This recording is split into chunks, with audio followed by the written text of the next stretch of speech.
Hi guys, today we are going to discuss some important things related to Newton's laws of motion, in which we are using some shortcuts to save our time in exam. So please watch it and watch it at the end also, because some people watch at the middle and go away कि चलो हो जाएगा अब तो छोड़ देते हैं, but ऐसा करने से कुछ बातें हैं जो छूट जाएंगी, then you can't apply, right? So watch till the end and just note down the formulas, sit with the pen and paper and write all the cases. Then you will see that it is very easy to solve, right? Just let's see this. We have a pulley, mass m1 hanging and mass m2 hanging, right?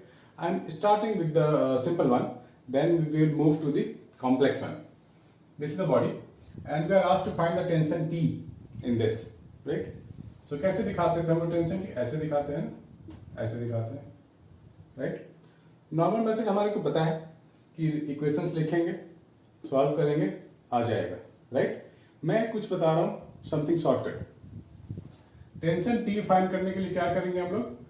Summation of करेंगे coefficient of T into G upon summation of coefficient of T का square upon mass.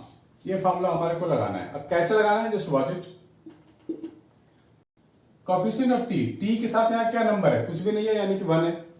सो 1 into जी plus यहाँ पे क्या है? यहाँ भी T है, तो सिंपल लिखेंगे 1 into g divide by coefficient of T तो 1 है ना, तो 1 का square upon mass m1 plus 1 का स्क्वायर अपॉन m2 हो गया ना, 2g upon 1 plus m1 plus 1 upon m2 हो गया।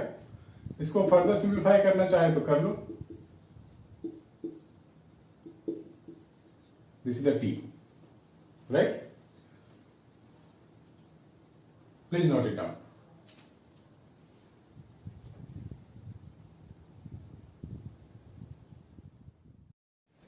Now write the second example, this one.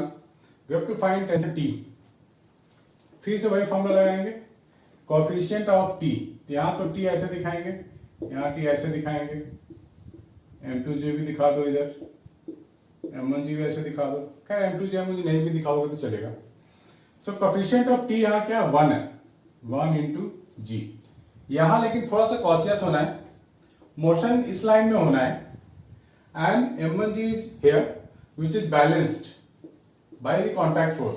तो m1g यहाँ बैलेंस है और मोशन इधर है, तो यहाँ पर इस mg का कोई कंट्रीब्यूशन नहीं है इस मोशन में, राइट? सो यहाँ पर दूसरा टर्म इसका नहीं आएगा वहां पे, बस यही फर्क है। Divided by 1 upon m1 plus 1 upon m2, right? Further solve कर लेंगे तो क्या मिलेगा? m1 m2g upon m1 plus m2, right? Please note it down, guys. Let's see another example. थोड़ा सा कॉम्प्लेक्स करते हैं, थोड़ा सा आगे बढ़ते हैं। तो शो द टेंशन फर्स्ट। मान लो यहाँ T है, यहाँ भी T है, तो इधर 2T बन रहा है ना, तो इधर भी 2T होनी चाहिए, इसके लिए भी 2T ऐसे होनी चाहिए, right? So T is equal to, यहाँ से स्टार्ट कर रहा हूं मैं, 1 इंटू जी प्लस यहां भी कोएफिशिएंट ऑफ T 1 है, तो 1 into g, this weight is balance by this, तो यहां उसका कोई रोल नहीं होगा, divided by 1 upon m2 plus 1 अपॉन m3 प्लस 2 का स्क्वायर अपॉन m1। आ गया टेंशन T, है ना? कितना short. So please guys try to adopt this, practice more and more, and we are moving to the next example. Just write it down.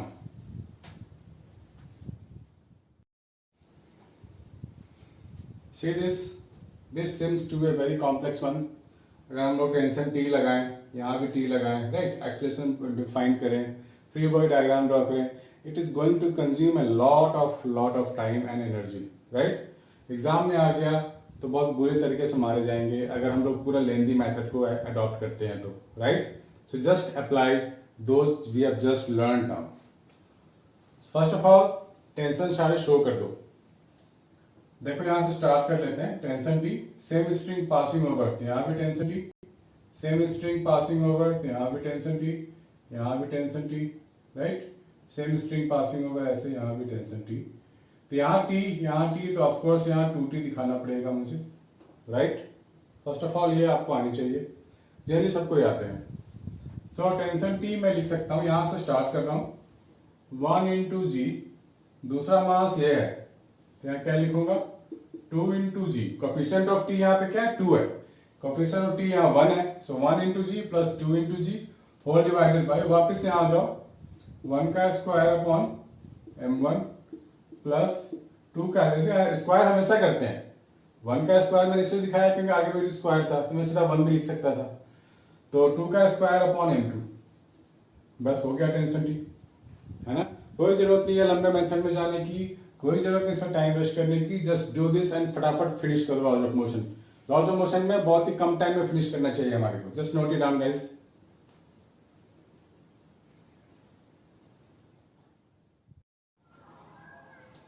So this is one of the complex system in which we have to find the tension T. So first of all, denote the tension at every point. Let tension T is here. Same string passing over. String same, तो T भी same. पता है आपको. This is T. So इसको half half distribute कर दो. This is T by 2. This is T by 2. Right? Same string passing over. So this is T by 2 and this is T. Got it? Now find tension T here, starting from here.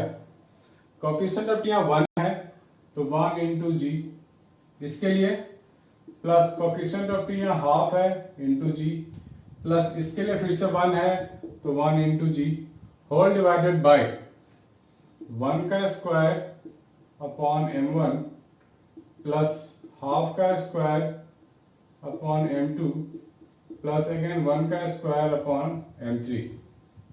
Right guys, please note it down.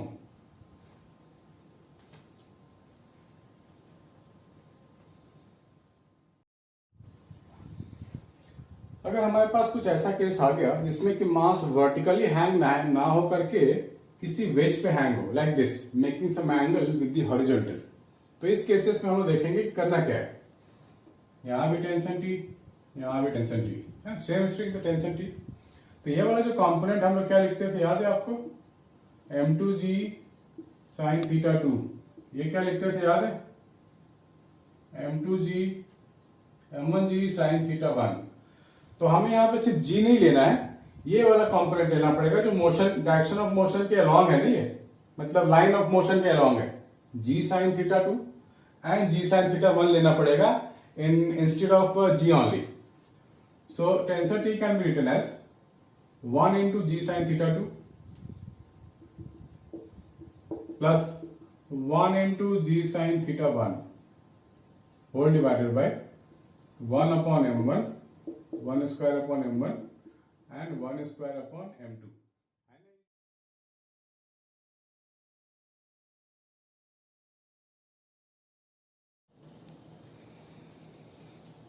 In this case of laws of motion, we have to find the acceleration and the contact force between m1 and m2. So we can draw by traditional method. Traditional method is what? This one. Apply force F1. Contact force will be like this, N this side.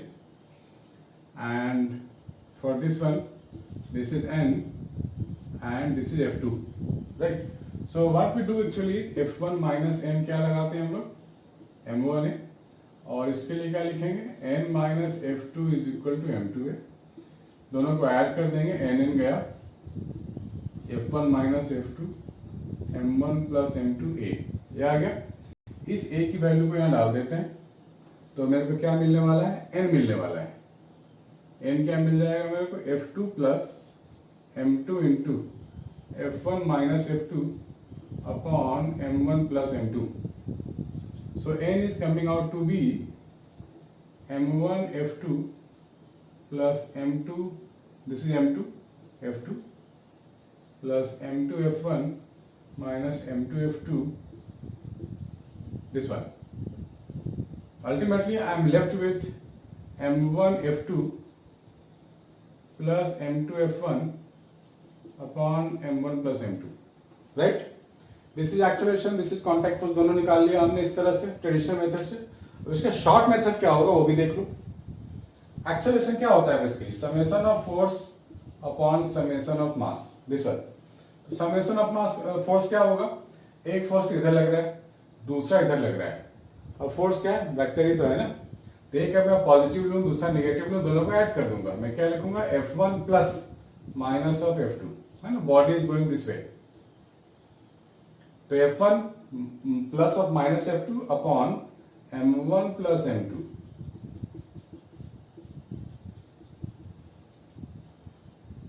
ये मिल गया, right. तो ये 3 step से बच जाएंगे। Plus अगर हमारे को कांटेक्ट फोर्स चाहिए, contact force between the two एन, तो क्या लिखेंगे, F2 इंटू कर दो M1, right, F2 into M1 plus M1 into F2, that means F2 M1 plus M1 F1 M2 whole divided by M1 M2, है नहीं जी, इतने स्टेप से बच जाएंगे। अब अगर 3 बॉडी होगा तो क्या करेंगे, सपोज वी हैव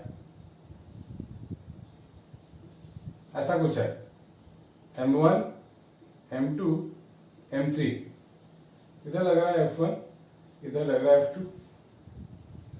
तो क्या करेंगे, एक्सेलरेशन क्या लिखेंगे इस केस के लिए, summation of forces F1 minus F2 upon total mass M1 plus M2 plus M3, हो गया।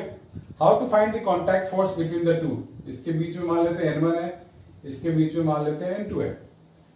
तो एक बाउंड्री बना दो पहले, ऐसे पहले N1 के लिए काम कर लेते हैं, और मान लो होता क्या है कि ये तीनों मास तो जाएगा with a single identity, they behave with a single mass, go like this. अगर मेरे को N1 फाइंड करनी है तो मैं M1 को सेपरेट कर रहा हूं और M1 प्लस M2 को कंबाइन कर रहा हूं, M1 प्लस M2 एक साथ, M1 एक साथ। सो N1 के लिए मैं लिख सकता हूं F2 into M1, F2 into M1 plus F1 into M2 plus M3 whole divided by क्या, total mass, that means M1 plus M2 plus M3, ऐसा। और जब मैं N2 के लिए काम करूंगा तो यहां एक बाउंड्री लगा दो और इस बाउंड्री को भूल जाओ, इस बाउंड्री को हटा दो, make a boundary like this. M3 को सिंगल रखो और M1 M2 को अलग कर लो। Now we can write what, F2 into M1 plus M2, F2 into M1 plus M2 plus F1 into M3 whole divide by total mass M1 plus M2 plus M3। आप try करके देख लो, in any kind of questions you will get this. Please note it down guys, it's very helpful to save your time in any kind of exam, whether it is a NET, whether it is JEE mains or BITSAT or any exam, right? Please note it down.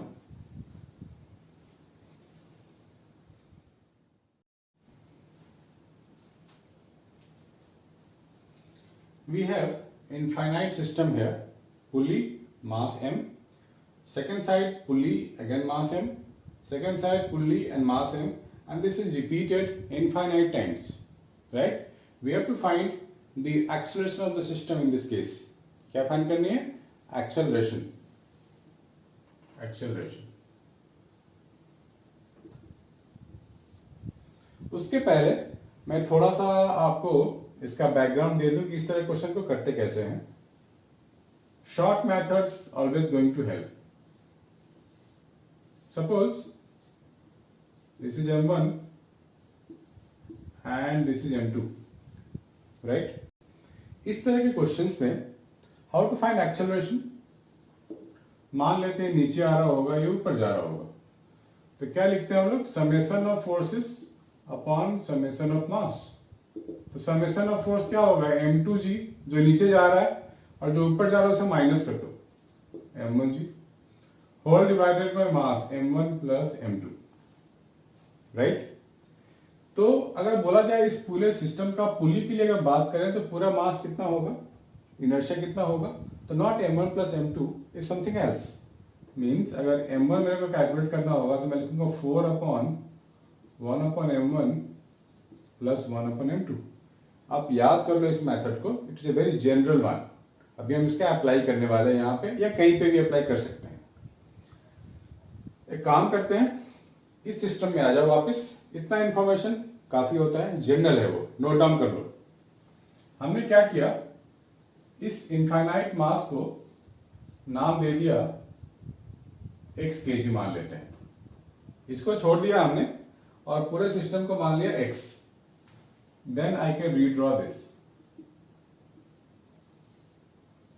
This is m and this is x। तो अब क्या कर सकते हैं हम लोग इसका इस्तेमाल कर सकते हैं। So m dash is equal to 4/1/m plus 1/x। ठीक है, कर सकते हैं। अब आप सोचो x क्या रिप्रेजेंट करता है, infinite thing. We have infinite pulleys. तो इनफाइनाइट में एक लो या ना लो फर्क नहीं पड़ता, नहीं पड़ता है ना। यानी कि जो m डैश आएगा वापस पूरे, वो भी x के इक्वल ले सकते हैं हम लोग। So we can take it at x। इसको सिंप्लीफाई कर लेंगे तो क्या मिलेगा, 4mx upon m plus x। Agree, x और x गया तो बचेगा कितना मेरे पास, m plus x is equal to 4m। So x is equal to मेरे पास आ गया 3m, यानी कि ये मुझे मिल गया 3m। Now how to find acceleration, बिल्कुल सेम सिस्टम हो गया ना। तो इस सिस्टम का एक्सेलरेशन कितना लिखेंगे हम लोग, 3mg minus mg upon total mass 3m plus m that is 4m। So, a कितना आएगा मेरे पास, g/2। This is the acceleration of the system. Please note it down, it's very very important. It can be useful in any exam.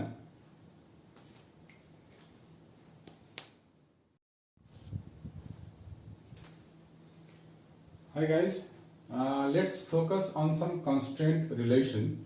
It is very important for any exam, JEE Mains, Advanced, NEET, BITSAT, right? So just starting with a simple thing. We have a body resting on the floor, A, and A के ऊपर क्या है, B. We have two masses here, AB, and two masses here, CD. So just imagine the motion. अगर मैं इस body को आगे ले जाऊं parallel to the surface, तो I can slide this। यहाँ दो possibilities हैं, या तो B slide कर जाएगा A के साथ, और अगर if friction is enough between A and B तो हो सकता है दोनों combine जाए। That again depends upon कि यहाँ बीच में friction है कि नहीं, right? इधर भी motion possible है, हो सकता है, और ऊपर भी possible है। मैं चाहूँ तो उसका gravitational force जो उसका mg लग रहा है उससे ज़्यादा force लगाऊँ तो I can lift the mass B, right? Right. Now in case talk about mass A. Mass A भी move कर सकता है इधर, right? तो हो सकता है mass भी यही रह जाए रेस्ट पे, ये move ना करे, या हो सकता है साथ में move करे। So many possibilities, right? When two surfaces are about to move, or you can say there is a relative motion between the two surfaces. इधर भी move कर सकता है, right? अगर A को ऊपर जाना हुआ तो साथ साथ दोनों ऊपर जाना पड़ेगा, ऐसे दोनों को साथ में जाना पड़ेगा, नो चॉइस। और अगर B को नीचे लाना होगा तो जाएगा क्या, नहीं जाएगा, A का सरफेस है। तो जब B को नीचे ले जाने की कोशिश करेंगे तो ना A जाएगा ना B जाएगा, लेकिन जब ऊपर कोशिश करेंगे A को ले जाने के लिए तो B भी साथ साथ जाएगा, राइट? इस मोशन में क्या होगा, C को ऊपर ले जाना चाहते हैं, ले जा सकते हैं, और हो सकता है डी उसके साथ जाए ना जाए, you can't say about the D. इधर भी जा सकता है सी, नीचे नहीं जा सकता, नीचे फ्लोर है, and we are assuming that floor is not so soft enough to just bury the mass, right? Now अगर सी को मूव करेंगे डी की तरफ तो या तो डी जाने नहीं देगा, या हो सकता है दोनों साथ साथ जाएं, या फिर अगर मैं डी को मूव करूं सी की तरफ तो हो सकता है मास इज स्ट्रांग एनफ कि उसको जाने ना दे, या फिर जाएगा तो हो सकता है साथ साथ जाए। तो इसका मतलब क्या है? इसका मतलब ये है कि जब सरफेसेस जो कांटेक्ट में हैं उनके परपेंडिकुलर अगर हम लोग फोर्स उनके जो परपेंडिकुलरली अगर हम लोग ध्यान दें तो हमें क्या मिल रहा है कि वेलोसिटी एंड एक्सेलरेशन इक्वल होंगे when they move like this, when the surfaces are perpendicular, their velocities and acceleration perpendicular to the common surface must be equal, right? यहाँ भी वही होगा, यहाँ भी वही होगा, यहाँ भी वही होगा, यहाँ भी वही होगा. So we have to think about it. So in this question, we have to relate the acceleration of capital M and small m, right? और कोशिश इसमें given ये है कि this mass is resting on capital M and this is not going to separate, right? So अगर we have to find the acceleration of relation of acceleration between the two masses, ये अगर नीचे आएगा slide करेगा down the plane तो ये नीचे आएगा ऐसा, है ऐसा आएगा और दोनों को एक्सेलरेशन को रिलेट करना है. तो नाम दे देते हैं पहले A1 and A2.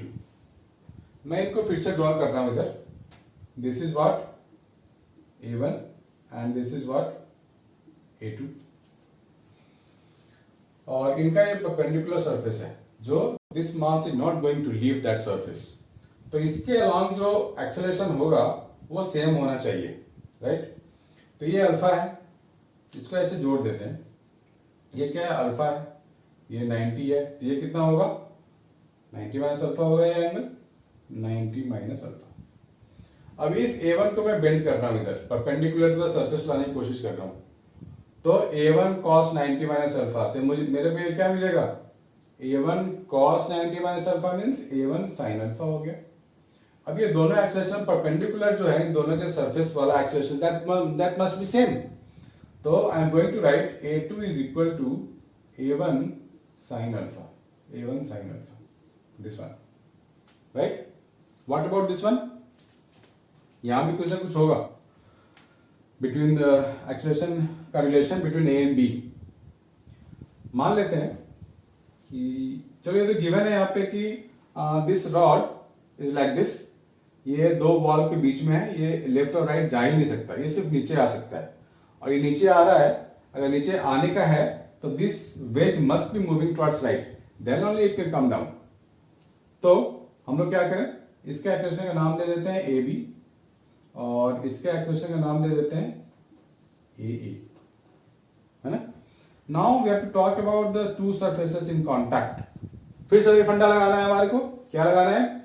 Acceleration perpendicular to the surface must be equal. तो यहां पे फिर से ड्रॉ कर सकते हैं. यहां दिखा दो एक्सेलरेशन B और यहां दिखा देते हैं एक्सेलरेशन A, है ना? और इनका परपेंडिकुलर कैसा होगा? ऐसा होगा. मेरे को वही चाहिए. दिस इज जो अल्फा, इसको मैं आगे बढ़ा दूं तो क्या अल्फा ही तो है ना ये? This is 90, this is 90 minus alpha, this is alpha and this is 90 minus alpha, है ना? इजी इजी है. ए को बेंड कर देते हैं इधर, तो क्या लिखेंगे? ये क्या मिलेगा मुझे? A cos alpha. A B को इधर बेंड कर दो तो ये क्या मिलेगा? A B cos 90 minus alpha, that means A B sine alpha. दोनों को इक्वल कर दें, परपेंडिकुलर सरफेस वाला है ना, so let's make it equal. A1 cos alpha is equal to AB sin alpha. So we can write AA is equal to AB cos alpha को नीचे इधर ले जाओ तो sin by cos tan alpha. हो गया रिलेशन आगे, right? It will really help in so many things. Just note it down. It's very important. I told you earlier also for any kind of exam. Please note it down.